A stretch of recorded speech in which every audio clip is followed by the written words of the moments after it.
The apprentice school benefits the company by providing quality mechanics, quality employees. We come in with more abilities than I would say the average mechanic. It's more than just a job. Taking those lessons that I learned from other projects and applying them into the current project that I'm in, picking up different skills from different mechanics that I work beside, I'm able to bring in more ideas to the table than an average mechanic, I would say. Welcome, everyone. Good morning, good afternoon, wherever you are. My name is Eric Sellers now. I'm a Senior Director at Jobs for the Future, also known as JFF, and I lead our Center for Apprenticeship and Work-Based Learning. If you're here today to join us in our National Summit webinar, Getting Serious About Apprenticeship Equity Solutions for Employers and Sponsors, you're in the right place. Thank you for taking the time to join us today. We have a range of people from all over the country joining us. We have some great employer representation, colleges, workforce boards, community-based organizations, policymakers. We have a wide range of people joining us today to get serious about apprenticeship equity solutions for employers and sponsors. So thank you for making the time. A word about what this project is about and what you'll be hearing today. So we are identified by DOL as a DOL Center for Excellence on Diversity, Equity, Inclusion, and Accessibility in Registered Apprenticeship. So as a national center of excellence, we have created a national DEIA and apprenticeship hub here at JFF, and we'll be producing materials, tools, and a range of products over the next 4 years to drive diversity, equity, and inclusion and accessibility in registered apprenticeship. We've been talking about this one for years, as many of you know. So now that's very much why we named it Getting Serious About Apprenticeship Equity Solutions. So, even though we've been talking about it for years, it's time to get serious and specific and down to earth on what we can do. So we're identified as a center of excellence. I want to thank DOL for that. And I also want to recognize the fact that DOL identified 4 centers of excellence across the country. We are the Diversity, Equity, Inclusion Center. There's also strategic partnerships and system alignment that's operated by SAFAL Partners. There's Registered Apprenticeship Occupations Standards Center, which I'm really excited about, operated by our good friends and colleagues over at the Urban Institute. And then our friends over at the Council of State Governments have taken on the Center for Excellence for Data and Performance and Best Practices. So 4 really important sectors and issues for apprenticeship in this country, and having some national organizations to do some material development, products and ideas to the field would be really helpful. So kudos to DOL for helping us, for doing that, and then getting us involved in the DEIA work. So why we name this Getting Serious, despite, about registered apprenticeship and diversity. We've been talking about this for the past 10 years. Any of you who've been in apprenticeship know that both DOL, states, advocacy groups, Congress have really talked about the need to increase diversity, equity, and inclusion in registered apprenticeship. The numbers, while getting slightly better over the last couple of years, still it's an underrepresentation of women, people of color, a range of different people of color could have better outcomes in registered apprenticeship, people with disabilities getting access and opportunities to the promise of apprenticeship, people coming out of jail, people in rural areas. There's a lot of opportunities out there in apprenticeship as it continues to grow over the last 7 years, and you've all seen it grow through a lot of federal investments in DOL's work. But we've called it Getting Serious About It because despite all this talk, you need to get serious about what are the strategies to do this, right? Has the data moved in terms of underrepresented populations? Have employers focused on this issue? Some have, and we'll have some examples over the course of the next 2 days. Have stakeholders really put a stake in the ground, no pun intended, about driving equity and diversity principles? Sponsors and intermediaries who are really at the, where the rubber meets the road, are sponsors and intermediaries thinking about diversity and equity on the front end of developing their programs, not just on the back end where they have to do their EEO requirements, right? But on the front end in terms of recruitment and activities out there to engage these communities in the communities where businesses are. We also have a range of colleges, workforce boards, and CBOs who are in this space, as you know, and are they taking purposeful and intentional steps to address this ongoing challenge of increasing diversity? It's not going to happen by itself, right? And just to wrap up on a few things here, you know, employers are at the front of everything we do in apprenticeship. So with companies, I would always ask them, you know, do your company demographics reflect what's going on in your communities and the populations that you serve in your communities? Is your workplace welcoming and encouraging to diverse groups? If you're bringing more women in or people of color or people with disabilities, is there a welcome atmosphere? Is there diverse leadership within the company? And is this diversity effort, you know, public relations and corporate responsibility, or is it a real specific focus and intention to drive equity and diversity in apprenticeship? They're just questions that we should consider. I think we figured it's not going to happen by itself. The key to effective diversity and equity and inclusion is creating an intentional plan designed to drive the impact for your organization and your partners. This includes planning, readiness, partnerships, and education. And I'll say that again because, you know, we have to be intentional about diversity and equity planning. So there has to be planning. There should be some goal setting as part of that. There should be some organizational readiness in the company that's going to focus on increasing diverse populations. We have to have key partnerships in the communities these programs are developing. And finally, we have to execute on the plan. So, you know, while the topic of diversity and inclusion isn't new, 2020 was a wake-up call for really the entire country and a lot of companies to re-examine their D&I, the diversity and inclusion initiatives.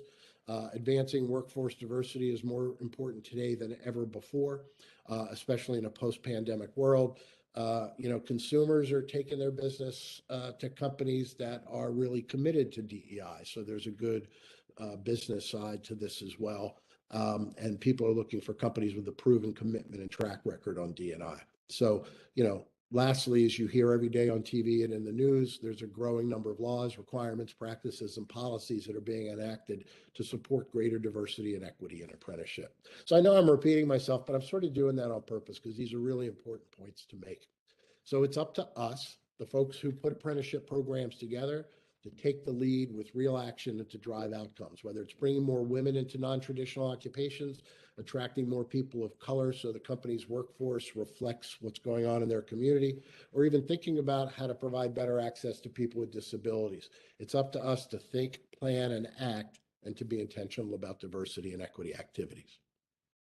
So we look forward to the next 2 days. We have a lot of very interesting conversations and specific strategies to share with you.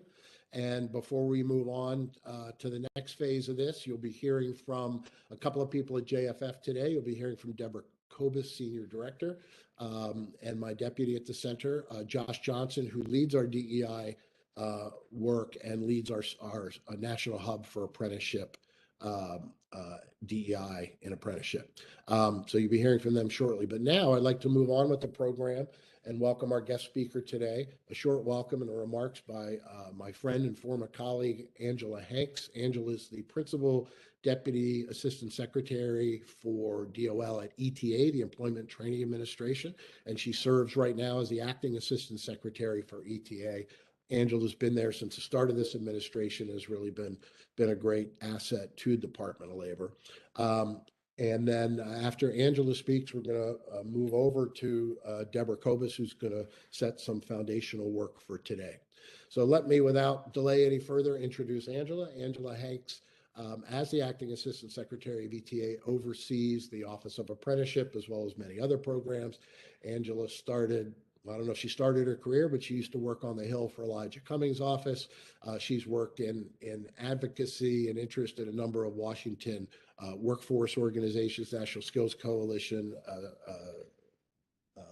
CAP, and also Groundway and several other organizations. So she's well steeped in workforce issues and research and apprenticeship, and she's just got a great background, I think, to serve in this current position. So without further ado, I'd like to thank Angela for joining us today, and I'll turn it over to Angela for a few minutes. Angela Hanks.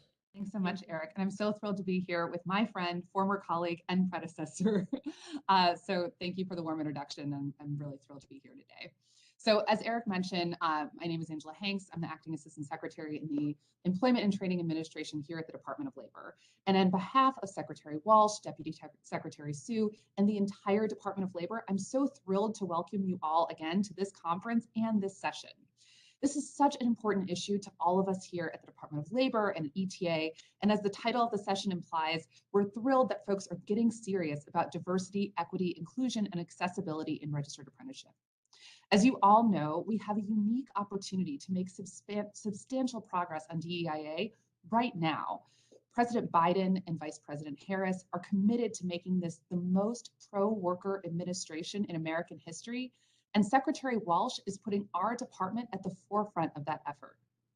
And throughout that steadfast dedication to helping American workers is an administration-wide commitment to putting equity at the core of everything we do. So while we work to rebuild the American workforce in the wake of the pandemic, the leadership and support we've received from the very top has allowed us to reimagine key priorities like registered apprenticeship with equity built in from the start. So that's why here at ETA, we're renewing our investments in apprenticeship with a clear focus on equity. So just as a few examples, we last year reestablished the Advisory Committee on Apprenticeship to explore priorities in the upcoming year, including on diversity, equity, inclusion, and accessibility. We also, a few months ago, announced $113 million in funding through Apprenticeship Building America grants, which prioritize expanding apprenticeship opportunities in historically underserved communities. And with key partners like JFF, we've launched the Registered Apprenticeship Technical Assistance Centers of Excellence, which are working to expand registered apprenticeship opportunities for women, for youth, people of color, rural communities, justice-involved individuals, and individuals with disabilities across the country. And JFF's Center of Excellence, led by Joshua Johnson, Wisconsin's former state apprenticeship director, has been a model for success in advancing DEIA and apprenticeships nationwide. We also know how important it is to target our outreach to specific industry sectors and connect underserved populations to non-traditional apprenticeship opportunities, which is why we've also partnered with the Department of Labor's Women's Bureau to launch the Women in Apprenticeship in Non-Traditional Occupations, or WANTO grant program, that funds community-based organizations to develop apprenticeship opportunities and other non-traditional skills training programs specifically for women. And we also recently completed our 90-day trucking apprenticeship challenge, which was a crucial step forward to increase diversity in the trucking industry through registered apprenticeship. And while we're proud of these accomplishments, we know there is much more work to be done. That's why we are thrilled to have you here joining us today. If we're going to reimagine the American workforce, we need new, innovative ideas, and spaces like this one is where innovation thrives.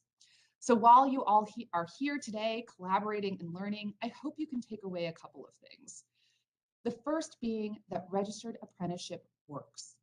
Apprenticeships not only provide workers with a pathway to quality long-term employment, they also provide employers with a sustainable workforce pipeline and an industry-proven strategy for recruitment and retention. So if you're an employer here today and you're thinking about starting or expanding a pre-apprenticeship or a registered apprenticeship program, I hope this session convinces you to go forward with that. And not only do apprenticeships work, but they can be drivers of equity to help provide underserved communities with pathways to long-term and quality employment. But in order to accomplish that, we need to find new and innovative ways to expand access to these employment opportunities and build in equity from the start. And sessions like this one are where those ideas and actions come from. So again, thank you all for joining us today, and a sincere thank you to our partners at JFF for pulling this together. Eric, I'll turn it back over to you. Fabulous, Angela. Thank you so much for joining us today and for those words and giving us such a concise overview with some really meaningful goals and interests. I really appreciate that. I want to thank you for making the time to join us. If you can join any of this session over the next couple of days, feel free to do that. We'll be recording it, so we'll send it to you so you all at DOL and ETA can see it. Thank you very much, Angela, for joining us today. Bye-bye. I would now like to sort of turn over in the interest of time and just move this further and get into the agenda today. And I'm going to introduce my dear colleague, Deborah Kobus. Deborah's a senior director here at JFF. She's the deputy of the Center for Apprenticeship and Work-Based Learning, and has been doing a lot of work and research on this issue, and she's going to talk about that momentarily. Before I go to Deborah, I do want to sort of echo all of the excellent comments that Angela just said. You have heard that the Secretary of Labor is very invested in this particular issue. The White House has been particularly invested in this issue, and there's a number of things on the White House website you can look at. So this is part of a greater movement throughout the country to drive things, and I'm thankful for Angela and Secretary Walsh and the leadership coming from DOL on this. So without further ado, let me turn this over to my dear friend and colleague, Deborah Kobus, to set the stage and the foundation a little bit for today. Deborah, it's all yours. Hi, thank you so much, Eric. And thank you to all of you who are joining us today. I'm really excited to be getting serious with all of you about diversity, equity, inclusion, and accessibility in registered apprenticeship. I'm really excited about the next couple of days because of the potential that apprenticeship holds in this area. Maybe, as with many of you, I've heard over and over again employers who are excited to use apprenticeship as a strategy to increase the diversity, equity, inclusion, and access of their workforce. And while I completely agree that apprenticeship is a great tool potentially to achieve those goals, it's important to note that apprenticeship on its own is not an automatic tool for diversity, equity, inclusion, or access. And we know that because of the DEIA challenges that the registered apprenticeship system itself faces. So if you look at the share of apprentices who are women between 2010 and 2019, only 8.5% of apprentices are women. That being said, we have seen some progress in the diversity of the apprenticeship system over the past decade. So if you look at the share of apprentices who identify as Hispanic, in 2010, only 14% of apprentices were Hispanic, and by 2019, that number had gone up to 22%, which is actually greater than the share of the overall workforce that identifies as Hispanic. Similarly, now when you look at Black apprentices, they're roughly the same share of the labor force overall and the registered apprenticeship system. So we've seen progress among some demographic groups and progress that still remains and needs to happen among other demographic groups by race and gender. That being said, diversity is not nearly the whole story of diversity, equity, inclusion, and access. So right now we have a system where we know very little about the accessibility of the registered apprenticeship system. Very few people self-identify as having disabilities, and in part that's just because of a data collection issue, and in part that's because we don't yet have a space where people know and trust that they'll receive the accommodations that they need and deserve if they do self-disclose. And then when we look at other metrics around equity, we also continue to see challenges. So for example, the completion rate of registered apprenticeship, depending on how you're looking at this statistic, we see a completion rate of between 35 and 50% of registered apprentices. That's because this is a really intensive training model, right? So just like a four-year degree has a low completion rate, a registered apprenticeship takes a multi-year commitment often. And so you do see that lower completion rate than you might get in some short-term training programs. So that's fine, that's to be predicted. But what we are seeing is that when you break down completion rates by gender and race, we have disparities there. So in particular, Black apprentices have a much lower completion rate than their white counterparts. Similarly, when we look at the wage outcomes of people that enter the registered apprenticeship system, we have gender and racial disparities as well. And when you combine identities and look at intersectionality, you'll see, for example, that Black women have much lower registered apprenticeship earnings and outcomes than white men. So we have a lot of progress that still needs to be made to transform registered apprenticeship into a tool for DEIA. And just to build on that, another sort of potential space that we hear about often is the power of youth apprenticeship. And again, we're huge fans at JFF of youth apprenticeship. We have multiple projects really focused on expanding the use of apprenticeship for young people. But here we also don't see this sort of automatic diversification and equity of apprentices. So right now, similar to the trends among apprenticeship overall, we've seen an increase between 2010 and 2020 from about 6% to 10% of apprentices, youth apprentices identifying as women. And then right now, only about 31% of youth apprentices identify as non-white. So here we actually continue to see this need for diversification in the youth apprenticeship space. And similarly, we have many gains that are still needed on the equity side. So young women and Black youth have the lowest wage outcomes of all youth apprentices. And so really to turn apprenticeships for youth and then apprenticeships overall into a tool for diversity, equity, inclusion, and access, we need to have intentional strategies that integrate those principles in real actions that define what an apprenticeship looks like. And that's a lot of what we'll be talking about over the next couple of days. So JFF and our Innovation Hub have tried to think about what are the key considerations that you need in really adding a DEIA lens to your registered apprenticeship design. I'll just really quickly walk through some of those concepts, and then we'll be hearing about some of these themes over the next couple of days as well. So first and foremost, we want to think about what a company needs in place before even launching a registered apprenticeship program. So is your organization ready? And we think about this because an apprentice is not just a participant in a program, they're an employee at a company. And so what are the underlying essential company practices that will make that apprentice feel included and really have access to equitable economic advancement within your company? Sort of related to that is actually making sure that an employer has a leadership commitment to DEIA and that staff diversity is reflected all across different levels of the organization. So if an apprentice is going to succeed, not only as an apprentice, but really as they've launched into a career with an employer, they need to see that they'll have access to growth and advancement all along the way as they stay with that company. Then there are aspects of the apprenticeship design itself that can really support DEIA.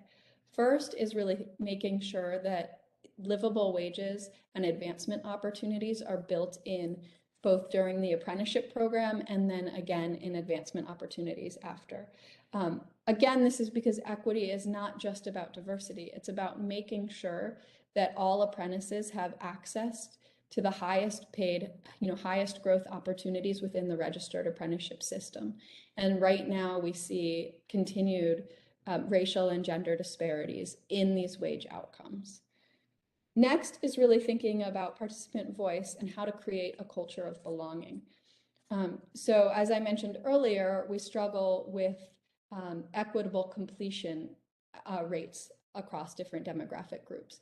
And that really speaks to whether people are included in the company culture, in the workforce, in the opportunities that an employer provides. And when an apprentice does not feel like they have that inclusion and support, they're going to be more likely to leave a program or to not succeed in that program. Next, we think about data collection as a core element of program design. And that's because you can't fix a problem that you can't identify. And so really building in equity measures creates a space for continuous improvement in a program, as well as really recognizing where you are meeting your goals and where you are having success and what practices have really enabled the DEIA achievements that you're seeking through apprenticeship, so you can reinforce those and build on your successes. We'd also like to think about a few elements of program design from the perspective of the apprentice and the experience that they're having as you go through. So the first touch point that a potential apprentice is going to have in a program is the outreach and recruitment efforts and materials that they see. So does an employer actually promote their registered apprenticeship program in a way that is reaching a diverse population and speaks to the needs of the different communities that they're reaching out to. And this is probably the most active area where we've seen work in the registered apprenticeship system. Again, there have been diversity gains that have been made over the last decade. And a lot of those practices have really been centered on intentional outreach to new communities and really being respectful of and representative of those communities during the outreach process. Next is that an apprentice's core experience really is around their instruction, right? Both the on-the-job learning and the related technical instruction. So thinking about how that instruction can be accessible so that people of all different abilities and learning styles are able to get the most out of that educational experience, and that it's culturally responsive, so that people really can see how the instruction is respectful of them and relevant to them. This is an area where, frankly, we've seen a lot of success in the workforce development system as a whole, but we haven't seen as many of those culturally responsive practices brought into the registered apprenticeship system at scale. So this is an opportunity where we see a lot of learning and growth together across registered apprenticeship stakeholders. Next is an area of mentorship. So mentorship is a key element of registered apprenticeship programs, whether it is that the supervisor is serving as a mentor or whether an apprentice is getting additional mentorship. This is a way that an apprentice can feel supported and have a variety of their sort of questions met and addressed, so they really feel like they can succeed in the program, and also a way to set up an advocate within the broader company so that an apprentice can succeed even beyond their program. It's a way to build those relationships across an organization. And then the final category or theme that we'd like to bring up in program design is retention services. So I think we all want to make sure that apprentices who understand the technical needs of an occupation and are really showing that they're dedicated employees are able to succeed. And having retention services that remove barriers like transportation or childcare are really ways to set up a broader range of workers for long-term success. This is also just a smart move for employers because you're investing a lot in your apprentices, and really having a way for them to succeed will increase the value that you get out of your program. So that was just a really quick run through of a lot of different program design elements that we see as critical ways to building diversity, equity, inclusion, and accessibility into your programs. We look forward to exploring a lot of these topics over the next few days. I should also mention that all of these different topics, nobody has to do on your own. So hopefully there's a lot that you can learn, but one of our themes will also always be that there are a number of partners out there that any employer can work with to achieve their DEIA goals, to implement specific strategies. Apprenticeship is not a program to be delivered in isolation, and integrating DEIA practices throughout your registered apprenticeship program also does not need to be done in isolation. So we look forward to the conversation and to hopefully brokering some partnerships among all of you to advance this work. So with that, I will turn this over to Joshua Johnson to continue with our agenda for the day. And we're really lucky to have Joshua Johnson leading the Innovation Hub here at JFF. Many of you may already actually know him from before he joined JFF. He was the apprenticeship director for Wisconsin.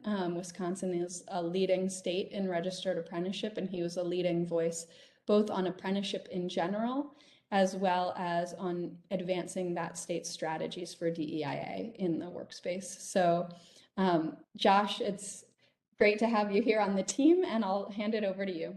Thanks so much. Thank you, Deborah. And hello, everyone. Thank you for joining us today. Welcome to our first session of the Getting Serious Apprenticeship Equity Solutions for Employers and Sponsors Virtual Summit. A little housekeeping for the session. You will be on mute throughout, but you are able to pose questions or comments in the chat feature. In case you're just joining, I am Joshua Johnson, Director, National Innovation Hub for Diversity, Equity, Inclusion in Registered Apprenticeship. And we're looking forward to a great conversation today with you all about our first and really the foundational session of this summit, and that is about organizational readiness. Organizational readiness refers to the commitment, culture, and capacity needed to drive change within an organization. Investing in organizational readiness helps ensure that work environments fully support the success of all of its employees. This is critical because apprenticeships are not delivered in isolation, and apprenticeships will not be successful unless they can succeed as employees. To develop equitable registered apprenticeship programs, employers and their training partners must invest in organizational practices and policies that meaningfully drive diversity, equity, inclusion, and access. Here are some of the most important success factors. Your organization should have a welcoming environment. Your organization should be actively recruiting. Your organization should have a support system in place to include mentors that look like the individuals that you are recruiting. Your managers should be interviewing and talking to the workforce regularly as you begin to implement the change of creating a successful environment for these diverse apprentices. And lastly, probably the most important, your organization should set goals and regularly check in on those goals to make sure that the needed change that you are looking for is being delivered across the organization. Make no mistake, organizational readiness takes a lot of work, so it is important to ensure that everyone in the organization is on board. If you have the opportunity to plan, take advantage of it and create a strong environment throughout. If you don't have a lot of time, like some employers don't, at least do something to start the conversation within your organization. One of the easiest steps you can do is take a look at your board of directors, your leadership, and your management staff in your organization. If there isn't any diversity in those areas, your organization should take the steps to address that immediately so that you can be ready to create inclusive registered apprenticeship programs. All employees, including apprentices, should be able to see themselves growing in your organization after the completion of their apprenticeship program. And they should also feel that they are supported throughout their employment. And that brings us to the topic of today's session. Today, we are honored to have Dr. Letitia McCain joining us for a discussion about organizational readiness. Dr. McCain is the Director of Education for the Apprentice School at Newport News Shipbuilding, a division of Huntington Ingalls Industries located in Newport News, Virginia.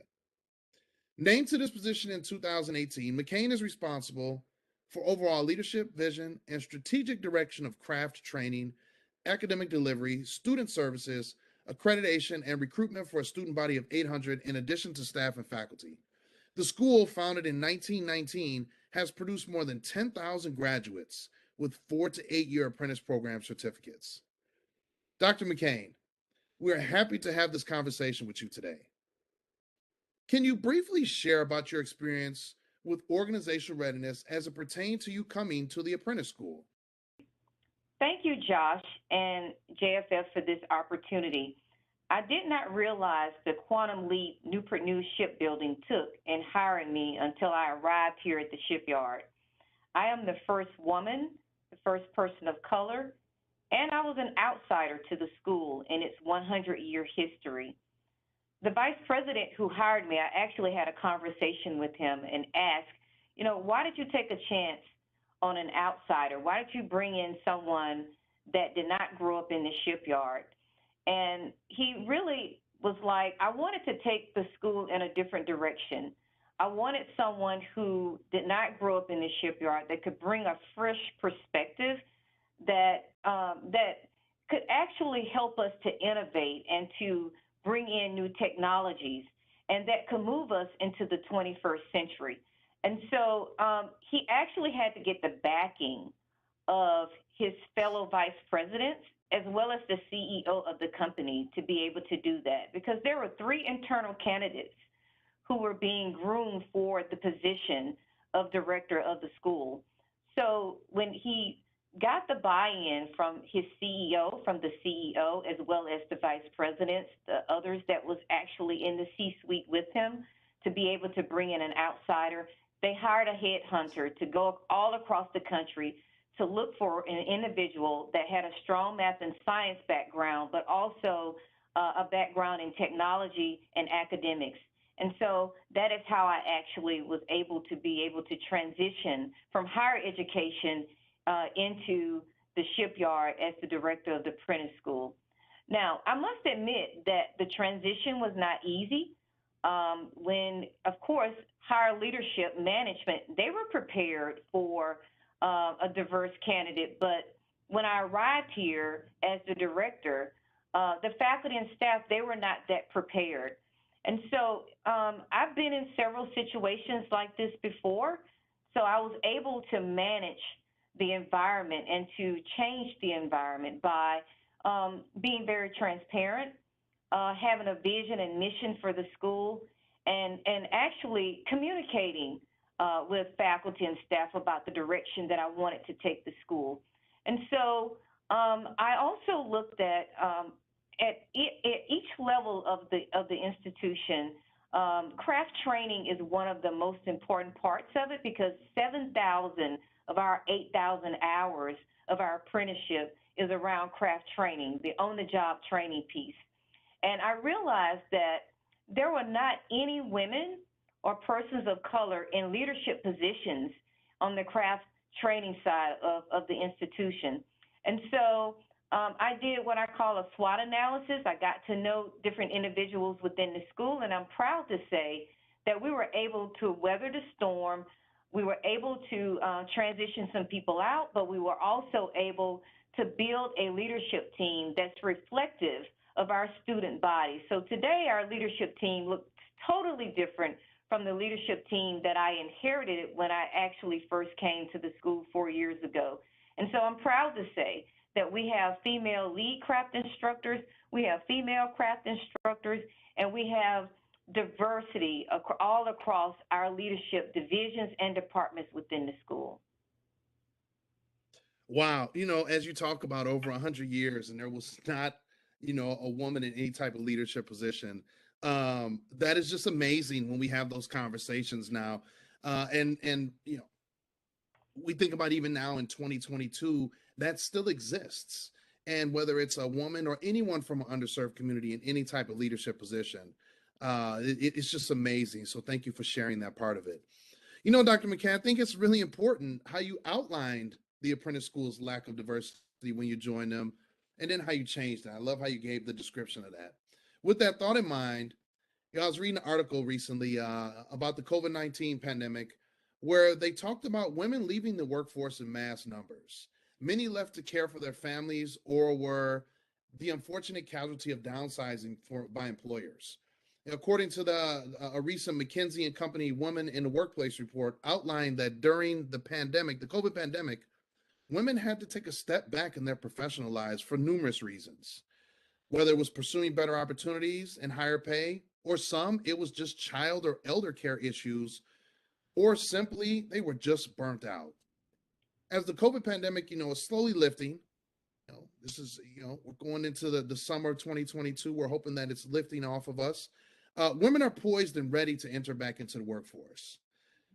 With all of that, employers tend to think of diversity as only race related. Dr. McCain, are there other underserved communities, such as women, that employers should be thinking about as they build inclusive registered apprenticeship programs? Can you share with us about how employers can look at diversity outside of race alone? Yeah, so, when I think about manufacturing as a whole, and I entered manufacturing over 30 years ago, so I think I'm telling my age, but and so, but when I look at it now, like over 50, just about our workforce is about 50% women. And I had an opportunity recently to facilitate a discussion with women in manufacturing. And it was amazing to me about how the women decided that they were in low-wage jobs, and they said that I would never work at the shipyard. But when they started looking at the salaries around apprenticeships, and they realized that, hey, if I go into the apprentice school, I have an opportunity to one day be a leader or a manager within the organization, then they said that they took advantage of their opportunity, and they decided that if I want to be able to take care of my family, because many of them at this round table, they were single parents. And so it's like, well, if I'm going to give my child the quality of life that I desire, then I think I need to make a career change.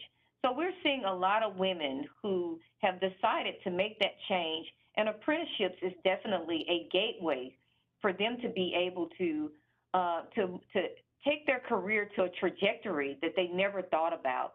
And so it was so amazing to me that so many women were able to be transparent. They were able to share some of the highs and the lows and the things they experienced in a all male dominated environment, and how they've been able to come together and to leverage their experiences to be able to help each other. And so when we concluded, there was an apprentice that came up to me and said that I've only been an apprentice for 2 months. But when you walked into the room and I saw that a female director was running the apprentice school, and after you spoke to us and how you were connecting with the students, she was like, I saw myself being able to aspire to be director or someday a vice president within the company. So I think that more and more women, they're actually taking this path that a lot of people didn't think that they could actually be successful in. And we're seeing generations. I'm now seeing I had a 5th generation shipbuilder. 4 generations prior to her were all men. She's the 5th generation, and she's and she is actually in position to be able to I just hired her as a craft instructor. So as soon as she graduated as an apprentice, I hired her to be a part of our team as a craft instructor, a 5th generation shipbuilder. So we're seeing more and more women now coming into the workforce, taking on some of those male-dominated positions of the past and being able to lead. Yeah, and I think that's really, really powerful, Dr. McCain. You know, we talk about you can't be what you can't see, right? So when we're talking about, in my opening remarks about your board of directors, your leadership, your management team, you know, if individuals aren't in there, if you don't have diverse individuals in there, you should not have any type of healthy expectation that anyone outside of who represents that are on your board or in your leadership or management, you shouldn't have any healthy expectation that you're going to be able to successfully recruit or develop individuals that are coming up through your organization. It's so vitally important. And that example you gave is so spot on with the young woman seeing you and knowing that she too can do something just as good. So as I move on to my next question here, you know, it's kind of a brief question, but I think it's really relevant to some of the employers that you've worked with at the apprentice school, because you have a diverse background of employers and individuals who are connected to the apprentice school that employ the apprentices that go through your program. So can you share with us the conversations you have had with apprenticeship employers or stakeholders around the challenges they may have faced with organizational readiness? So I think, you know, one of the great things about Newport News Shipbuilding is that when our apprentices come in, they are employees of the company. But when I talk to my colleagues around the state of Virginia about apprenticeships and what's necessary to prepare to have inclusion and diversity, they believe that it's more education, awareness, and accountability within organizations. They feel that organizations need to be intentional in creating teams that are welcoming and appreciative of the value that someone different or look different from them to be at the table with them. And so that's very ironic, because that was my experience. The CEO and the vice president, they were ready for diversity and inclusion, but the individuals that they put me over were not ready for inclusion and diversity. So I think there has to be more education, more awareness, more cultural changes within organizations to be receptive of individuals that don't necessarily look like them. Yeah, definitely. And I appreciate that. And that's what I'm hoping to get across to our viewers today that are participating from all across the country and across the world, is looking at, you know, what those challenges may be and how we can overcome those challenges towards organizational readiness. Yeah, we know that the American workforce is not just large employers, but there are medium and small size employers as well. We have employers with a male dominated workforce, employers who have no youth or younger generation of workers, We also have companies that have no clear pathway for growth of their diverse candidates. What is your advice to those apprenticeship employers, big, medium, or small, on how to get started with organizational readiness? Yeah, so I think we need to start at your leadership levels, and you said it, Josh, at the beginning, making sure that that there's representation at the top, and so I would say making sure that there's representation at the top, but also hiring faculty and staff, having a diverse faculty and staff. That's very important as well. And, you know, it is very easy for small companies to do, because when you look at and go back into your archives or look at your graduates, it's very easy to see what diverse graduates did you have coming through your program, and have conversations with them and ask them to be a part of your teams. One of the great things about the apprentice school is that over 80% of our faculty and staff are apprentice graduates. And so we were able to, in as little as 4 years, to grow our bench of diverse candidates, as well as hiring diverse applicants, because we pulled on our graduates. And so you have to be a graduate of the apprentice school to be a craft leader or trainer. So since that's a requirement, then we've been very intentional in making sure that we're attracting our own graduates to be able to pay it forward in the apprenticeship space. So we're grooming and we're growing from within. And so if you're a small company, you have that ability to grow from within. Yeah, and you know, just to piggyback on that, you know, before I move on to the next question, I think it's key, right? The idea of bringing in those graduates. So when you think about it as an employer that may be listening right now, you have diverse apprentices working for you, and you want to create a welcoming environment, a community of belonging within your organization. You should look no farther than those diverse apprentices that you already have, and find a way to skill them up or to develop them. So once they finish their apprenticeship, you can move them up into that leadership or management roles. And to me, that's one way that you know you're not hiring somebody off the street and hoping that they have those qualities. They already have your business's qualities instilled in them, but they're also going to be able to now to speak to those other individuals that you're trying to recruit into your organization. Not to mention that as you go through an apprenticeship, you are highly skilled and trained. So you've just gotten somebody in your workforce that's gone through a structured apprenticeship program, and they're ready to, you know, the sky's the limit for them within your organization. So 2 questions left here for you, Dr. McKinnon. I really appreciate your time today answering these questions. Are there any metrics that your organization tracks to measure your progress to your goals? For example, and I don't want to focus all on apprentice school, but I think that if there are things in place that maybe some of the other employers can pick up on, do you track employee retention, internal promotions, or representation at different levels of leadership for individuals who have gone through the apprenticeship program? So absolutely, Josh. I mean, one of the things that we're considered the leadership factory for Newport News Shipbuilding. So majority of our graduates are actually they're actually leaders within our company. So we're tracking day one until they become master shipbuilders and beyond. And so it takes 40 years to be a master shipbuilder. And so after 10 years, we actually retain 75% of our apprentices.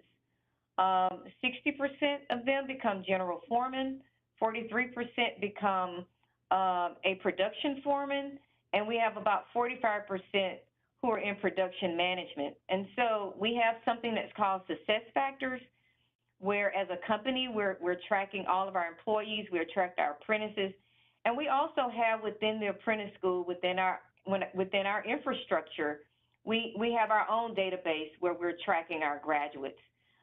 We have an alumni association. I don't know if you knew this or not, but we actually have 6 athletic teams. So we're tracking our athletes too once they leave the apprentice school to find out where they are. So we have all sorts of methods company-wide as well as within the apprentice school that's tracking our graduates. And of course, we keep up with them as they're part of the Alumni Association and the athletic club. So yes, we're in constant communication, and they're in constant communication with us because we always want them to be the first to know about the innovation and things that we're doing within our school. Yeah, that's great. And I think the message that truly comes out of there is diverse apprentices or potential apprentice candidates aren't just entry level workers, right? And I use entry level with the air quotes because many times that's what folks think is, well, we'll get diversity in here and, we'll have a diverse pool of candidates now working on our floor in the entry level positions, whatever that may be in whatever industry you're in.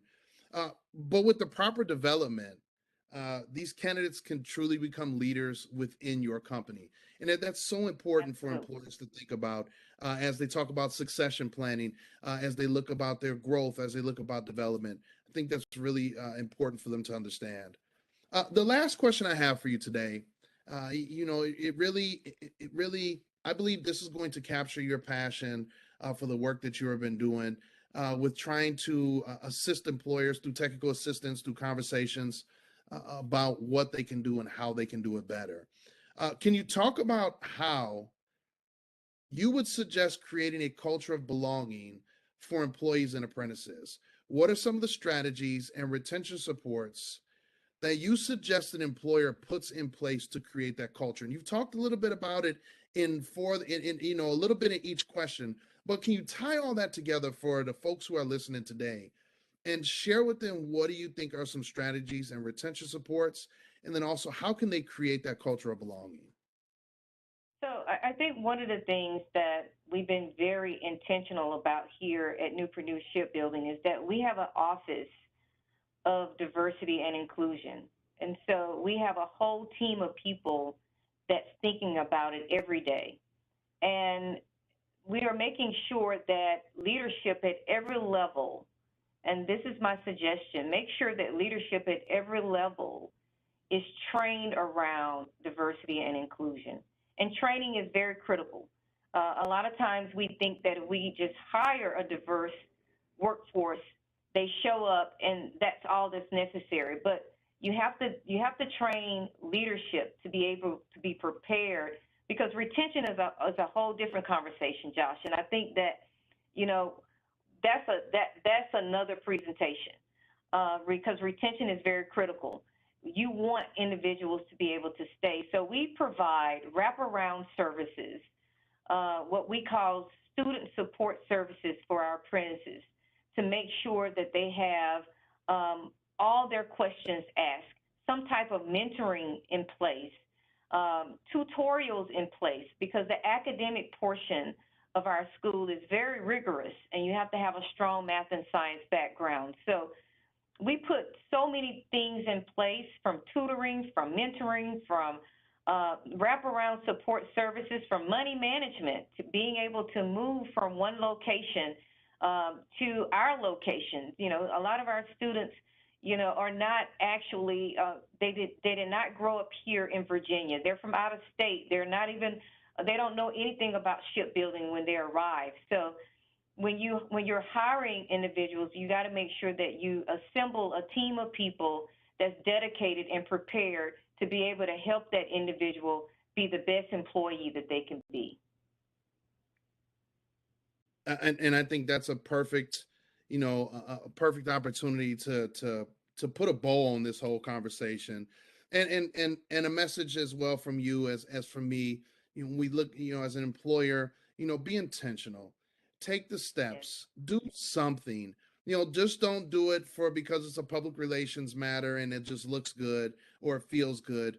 Do it because it's going to help your company become a company of choice for everyone. Do it because it's going to help your bottom line. When you bring in a diverse workforce, you're starting to look at competing not only locally, but you can compete, within your state, right? You can compete nationally, and then you can compete globally.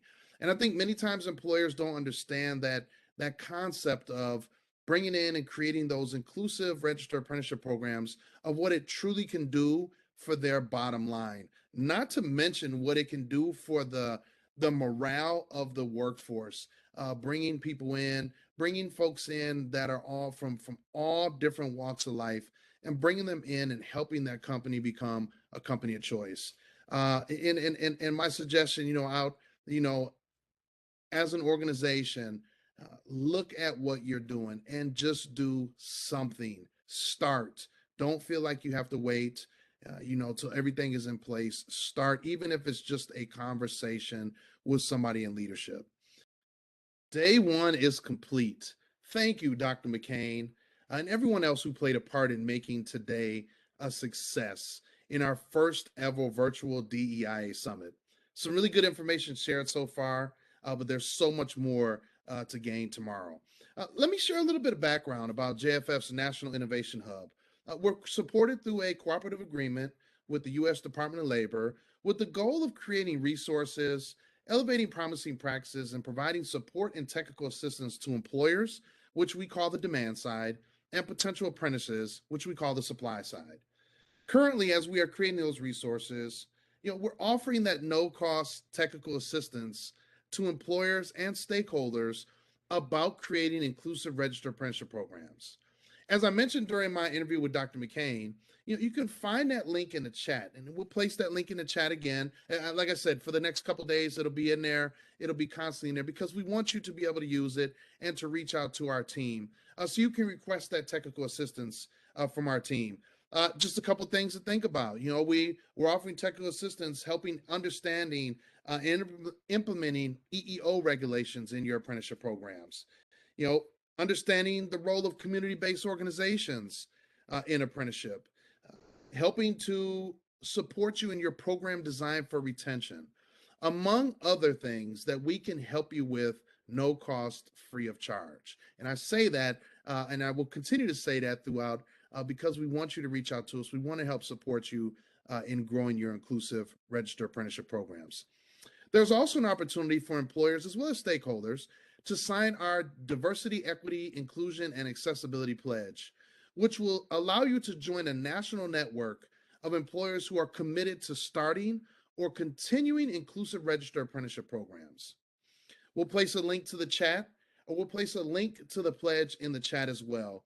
Please feel free to reach out with any questions you have about signing a pledge. As a reminder, if you signed up for the exclusive employer-only forum, where we plan to have some great conversation around the challenges and successes of building and supporting inclusive apprenticeship programs, please join us in the link in your invitation beginning at 2:30 p.m. Eastern Time. If you did not get that link in your invitation and you are an employer, please reach out to us right away so we can get that squared away for you, because we want employers at that conversation. I want to extend a special thank you to ETA Assistant Secretary Angela Hanks for taking time out of her busy schedule to join us today. Her statement about creating sustainable pipelines through the pathways to underserved communities is what our work is all about. Thank you to our fantastic CEO, Maria Flynn, for her constant vision and support of creating economic mobility in the workforce. Also, a special shout out to Eric and Deborah for their words today and their consistent and constant leadership with the Center for Apprenticeship and Work-Based Learning, as well as the Innovation Hub for DEIA in Registered Apprenticeship. We hope to see everyone back tomorrow for day 2 to join us for the how-to sessions. Have a great rest of the day, everyone.